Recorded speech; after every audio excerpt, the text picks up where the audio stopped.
The vision that the Bible has of church life and what we actually see in our day-to-day practice in many churches around us are often extreme opposites from one another.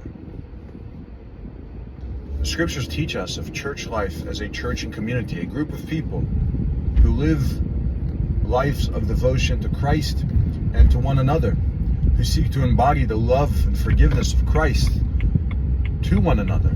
A group of people who confess their sins to one another, who pray for one another that they might be healed, that they might be forgiven and restored, who put up with one another's burdens and carry one another's burdens and put up with one another's weaknesses and annoyances. It's a family that bears with one another, that gives the benefit of the doubt. A family that rejoices together, a family that comes together in times of sorrow and weeps together and prays together. Unfortunately, in many cases, church life here in America and many parts of the world is a far cry from that. Church has become an event, something you don't participate in, but something you spectate, something you watch from afar. You go to a building, or maybe you watch from online, or maybe you go to a building to watch online of other people doing stuff, other people praying, other people singing, other people studying the Bible. And you listen, you sit down, you shut up, you watch the sage on the stage, you wipe the tears from your eyes, whether they're due to the emotionally driven messages and music or because of the smoke machines and laser beams that are getting on you. And then you go home, and for the most part, unaffected. We've bought into this idea that church and life are two separate things.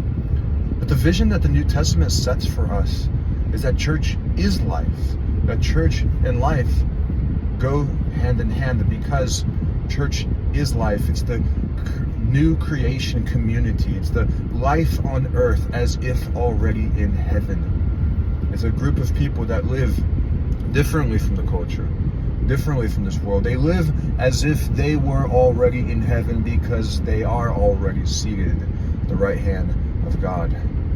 They are already enthroned with Christ. It's a people, a group of people who come together, who love together. That's the vision that the New Testament sets for us. Now, think with me. Imagine what our communities, what our families, what our cities, states, countries would look like if believers lived like that. I once heard it said that we as believers have unfortunately co-signed genuine lament to the therapist's office. You know, we don't confess to one another. Instead, we go to someone else, a stranger, and we pay them in order that we might confess to them. When Scripture says, confess to one another, pray to one another, we've consigned our lament and confession to the therapist's office rather than the gathering of God's people. We have relegated effusive praise, which belongs in the community of the saints, as we address one another in hymns and psalms and thanksgiving and spiritual songs.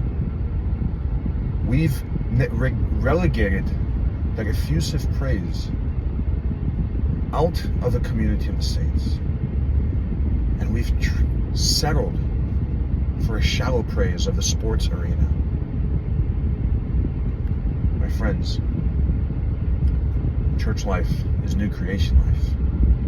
That's the kind of life that Christ calls us to. That's the kind of life we are created to live. That's the kind of life that this world longs for. It longs for it. And we have so often, as believers, wasted our time trying to become like the world rather than becoming like Christ, becoming that which can actually save the world. That's the call He has for us. That's the call He has for you. I hope you will walk with it. Walk in that way with me. God bless.